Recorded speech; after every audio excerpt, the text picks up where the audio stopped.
Thank you so much. I really appreciate the introduction. I am so glad to be back and part of LTC's webinar series. Thank you all for joining today. I appreciate your time and your attention on all things Girls Who Code. Today, I'm happy to be here with you, coming at you live from New York. My name is Cabret. I'm a Senior Manager of Community Partnerships and Outreach at Girls Who Code, which means that I have the distinct pleasure of working with our community partners across the state of Illinois and the greater Midwest area. Today, I'm looking forward to sharing a little bit more about our Girls Who Code programs, and I hope that you can walk away knowing how to take advantage of our free resources. So with that, let's get started. In today's session, I'll start by sharing who we are at Girls Who Code, as well as our mission to close the gender gap in tech. I'll share some inspiring stories of how clubs are using the new coding skills that they're learning in these experiences. Then I'll share in specific detail more about our club's program and an overview of how to get started, detailing what a club is, and also how you can apply, learn more, and get access to our free resources. Finally, we'll have time at the end for questions, but feel free to throw any thoughts in the chat throughout. I think it's always helpful to start at the beginning, at the basics of what exactly we are trying to teach our students. The simplest way to describe coding is really by explaining it as learning a language, writing commands to instruct a computer to do something in a programming language that it can understand. And when we frame it this way, it helps to remind our students in these programs that this doesn't happen overnight. You couldn't learn Spanish overnight. You couldn't learn any language overnight. It takes resilience and bravery, and that it's done best by working with others. We also believe that coding is a great way to teach students valuable life skills. It's an endless process of trial and error to try to get the right code in the right place. It requires resilience, imperfection, and as students work through these challenges, they learn that it's okay to make mistakes and to embrace them as learning opportunities. There are over 500,000 open computing jobs right now that are waiting to be filled, but there are less than 80,000 computer science graduates in the United States each year. Plus, computer science jobs average a salary of over $100,000. This means CS can provide transformative socioeconomic pathways for students who pursue this field. And the skills developed when learning to do code are highly flexible. Computer science is not just for folks working in traditional big tech companies. In fact, 67% of computing jobs are in non-tech industries like fashion, arts, entertainment, medicine, and more. Not to mention, building apps, websites, and programs can serve as a powerful tool to combine passions. These jobs also tend to offer more flexibility in where you work. They can be found anywhere across the country or the world, and of course, can be done remotely. Yet even with all of these exciting opportunities in this field, not everyone has always been included. Today, only 24% of tech employees are women, compared to 37% in 1995. And that number is actually predicted to decline to 22% by 2025. Right now, only 19% of students who receive degrees in computing are women, and only 2% of students receiving computing degrees are women of color. So when we think about building products and programs that we can all consume, we need to make sure that we have the voices of everyone involved in making these products. And when we leave women out of these socioeconomic opportunities, we miss out on the talents, the innovation, and the diverse thought of half the population. We need innovative, hardworking, and resilient young women to join the movement to close this gender gap in tech. Taking a closer look at Illinois specifically, there were 14,745 open computing jobs in 2020, with an average salary of $107,000, so about the same as the national standard. But there were only 2,940 computer science graduates to fill these roles. Only 241 schools in Illinois offer an AP computer science course for high school students. And out of the roughly 8,000 exams that were taken in 2020, only 31% of them were taken by female students. This is the work that Girls Who Code is focused on. We are on a mission to change the image of what a programmer looks like and does. And we do this by providing free computer science programs to students to help prepare them for their career. And we could not do this work without volunteers across the country and community partners like LTC, who are implementing Girls Who Code programming at their schools and in their communities all across the country. Our largest program by far is our clubs program, and that is designed for 3rd through 12th grade students of all genders. We focus really on activating interest in computer science, introducing students to coding with tutorials across all skill levels, highlighting women and non-binary workers in technology, and developing a network grounded in sisterhood. When you start a club, you gain access to our curriculum, to resources, to training and support, including a Clubs Fund opportunity, which I will definitely dive into later. In addition to our clubs program, Girls Who Code also offers 2 summer programs for high school age non-binary students and girls, where we teach coding and computational thinking through project-based learning and connect our students to industry partners. Today, I'll be focused a bit more on the clubs program, but I am happy to talk more about the summer programs we run if anyone is interested. So with that, let's talk about clubs. Clubs. I keep saying this, but what are they exactly? Girls Who Code clubs are free programs for 3rd through 12th grade students to join the sisterhood of supportive peers and role models to use computer science to change their community and to change the world. We offer flexible program models that can be led either 100% virtually or in person. And those can be done synchronously with your students or asynchronous options based on your needs. The key thing to remember is that this program is free, it's flexible, and it's fun. In order to cater to unique learning needs and styles of students in different age groups, we have divided the clubs program into 3rd through 5th grade clubs and 6th through 12th grade clubs. So the 3rd through 5th grade program follows a book club model that teaches beginner level concepts with the option for online or unplugged activities. Typically across the country, these meetings usually run for about 5 or more sessions. So the younger students are meeting at least 5 times, but can meet more often. And each session is about 45 to 60 minutes per session, with the option to shorten that time to about 20 minutes synchronously with some asynchronous work as well. So again, I want to highlight the flexibility here. We have a lot of folks who run this as an after-school program where they meet once a week for an hour. But if you don't have that time or capacity, there are certainly ways to amend our curriculum to make it fit for you and your students. Meanwhile, for that 6th through 12th grade program, that one teaches computer science concepts of all skill levels through flexible curricula and through self-guided tutorials, which is a little bit different than the 3rd through 5th grade curriculum. This program usually runs for 10 sessions, and they're about 1 to 2 hours because there is more curriculum for the older students, and it's a bit more comprehensive with multiple coding languages. Most clubs are running for a full semester, but some opt to run for a year or even year after year. So there's definitely enough curriculum to keep this going for a full academic year.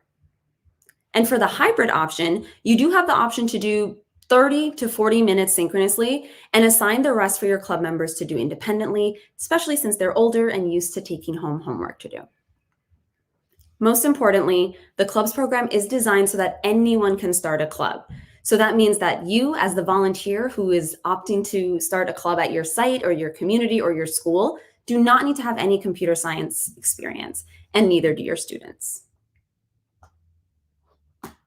As I said, in addition to ensuring that anyone and everyone can jump into a club and implement one at their site, regardless of that CS experience, they can also start and lead clubs. Our goal is to minimize your prep time by providing club meeting guides that make it easy for you to take the curriculum and run with it.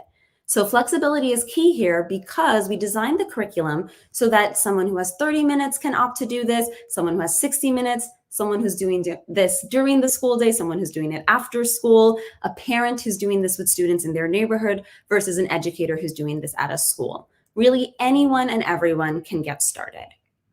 For that 3rd through 5th grade club, each club meeting consists of 3 main components, with an optional opportunity to do a community building sisterhood activity. Again, something that we provide in that curriculum. The reading is broken up with chapter guides and activities that really encourage students to be brave and resilient as they learn about computer science concepts. Plus, the coding challenges can be done on a computer using Scratch or entirely offline.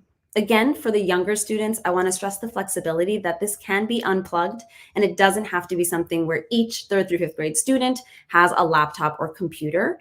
They can follow a book club model and follow along. You'll notice here that the 6th through 12th grade curriculum is made up of very similar components and also starts off with a sisterhood activity. And in the Girls Who Code Tech Spotlight section, club members get to explore real-life examples of computer scientists who are using CS skills in a variety of fields. So again, highlighting to our students that there is an opportunity here to marry interests that you already have, fashion, music, art. Let's find ways and examples of female leaders in tech who have done just the same thing. Afterward, club members work through those self-guided project tutorials I mentioned to create a Girls Who Code project and to work on those tutorials. They take their new coding skills to address a real-world problem in their community that they care about, such as building a website or a game or an app. And throughout the club, students hone their coding skills in programming languages like Scratch, JavaScript, Python, or Swift from Apple. And similar to that 3rd through 5th grade curriculum, each 6th through 12th grade meeting also ends with a stand-up or wrap-up, where students have an opportunity to share what they learned, what was challenging, what their successes were, and what they hope to do better next time. We believe that all girls have the ability to change their communities through code, which is why we serve all girls, but especially those who are underrepresented in tech fields, and those who are free and reduced lunch eligible, those who have little or no exposure in computer science, and those who are female, regardless of gender assignment at birth. It is important to note here that the Girls Who Code Club curriculum is certainly girls forward and really designed to help girls and non-binary students feel like they have a place in tech, but all students are welcome to join the club. We have lots of clubs where boys are in the Girls Who Code curriculum, they learn the coding skills, and it doesn't hurt for them to also learn female role models in tech. So if you're thinking about how to implement, you're more than welcome to incorporate boys in your club. 3 central pillars underpin our educational philosophy and our curriculum. By emphasizing more than code, we're not just teaching students how to program, we're teaching them computational thinking, how to break down problems, how to think creatively for solutions, and these are helpful skills to have in any profession. Through sisterhood, we let students know that they belong here. They belong in the club, and they also belong in this industry. Once students join our supportive and diverse sisterhood, they are members for life, and they can always lean on Girls Who Code Network for anything from questions about applying to college or to finding a connection at their dream job. In fact, we have a robust series of college and career level programs. So students who start with us at the 3rd grade level have Girls Who Code programming that they can jump into all the way through college. And lastly, by prioritizing that 3rd pillar, real world relevance and impact, we show students how they can use computer science to change their communities and their day-to-day lives. And we empower them to use these CS skills no matter what they want to accomplish. We are endlessly proud of the club students and are always inspired by the projects and the things that they come up with in their clubs. And so I want to highlight just one example of one of our club members doing incredible work with the coding skills they learned in the curriculum. Let's meet a facilitator and the members of Girls Who Code Middle School Club in Texas who used coding to support their community after Hurricane Harvey. Do something. One thing I've learned as a teacher is that kids are really passionate about their community. Emily Gray is one of the sponsors of the Girls Coding Club at Sartarsha Middle School. The girls came to me and said, we want to help children that were affected by Hurricane Harvey. And so we kind of searched different nonprofits. We came in contact with Children at Risk, and they were like, yes, we would love to be a part of your project. Our app is called Say Stories About You, and it's a disaster relief app that focuses on giving children a platform. So you just select the disaster that you were a part of. It provides a really therapeutic environment for children to share their stories. Thanks to the partnership with Children at Risk, resources are also offered. We also have a donations page. 2 years after Tracy and Raina began coding in middle school, their skills and desire to help others are only getting stronger. They're now in high school, developing a new speech therapy app while growing the Say app even more. Another feature we're going to add is going to be where you can draw your story for younger kids. They're coding for a cause, hoping to improve lives. We're just glad that we did everything that we could to help.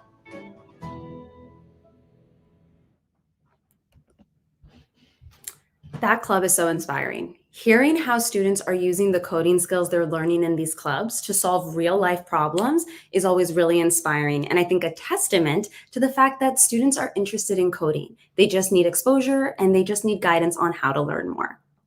So let's talk about how to start a club.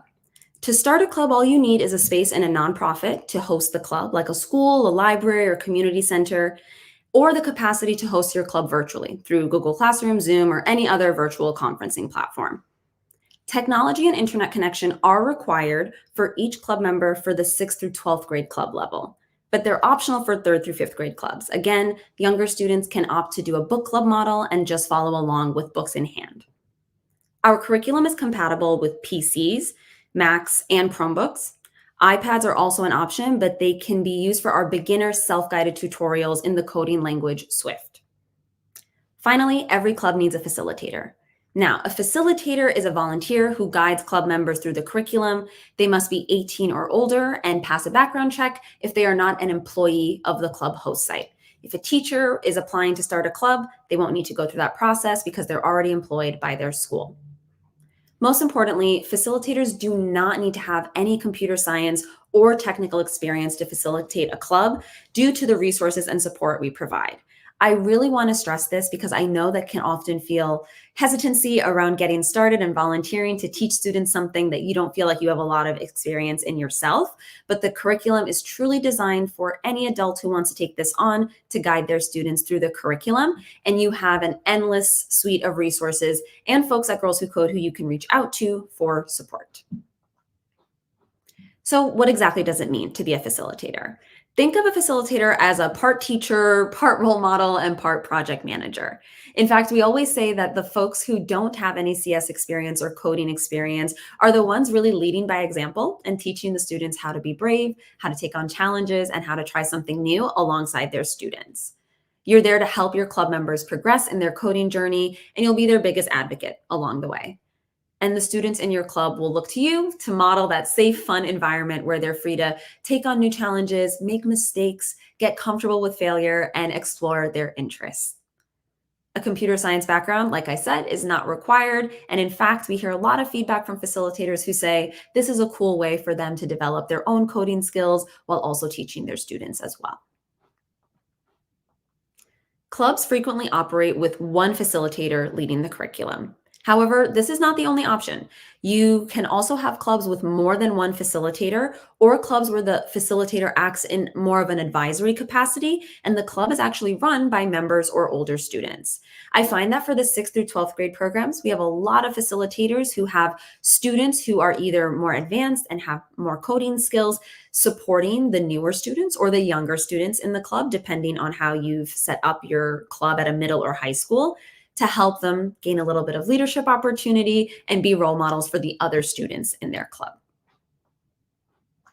We have other facilitators who opt to split this responsibility between several educators or several staff members.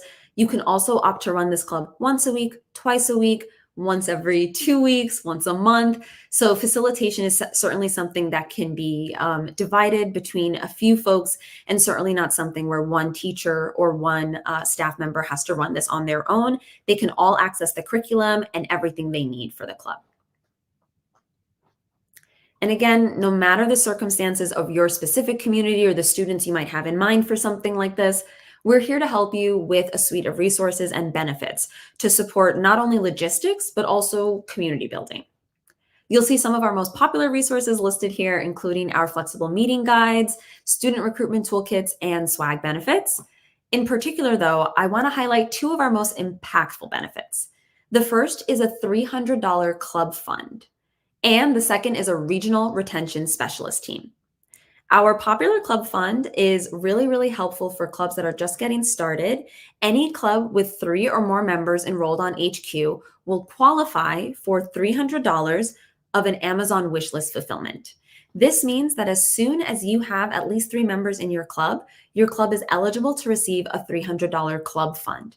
Now, remember, the program is free. There's no cost associated with getting started or having your students join.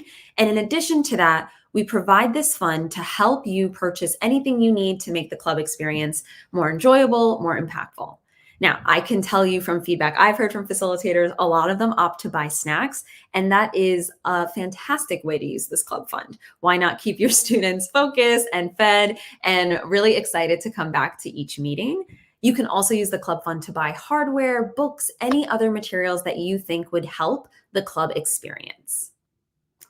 Additionally, we're very happy to pair each club with a dedicated regional retention specialist.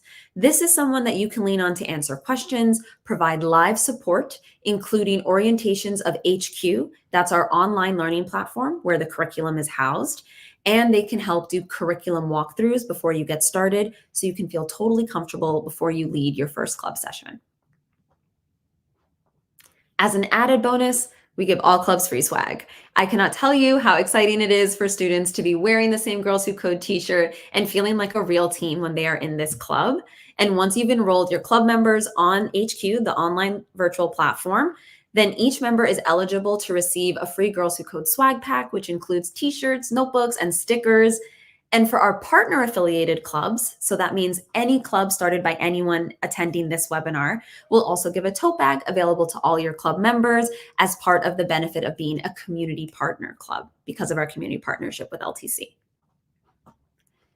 Speaking of our partnership with LTC, we are so proud to partner with organizations like this to offer your community additional support, exclusive events, and priority consideration into our summer programs for your eligible students. So the summer program that I mentioned at the top is a great opportunity for high school age non-binary students and girls to participate in a 2-week or 6-week summer program to hone their coding skills.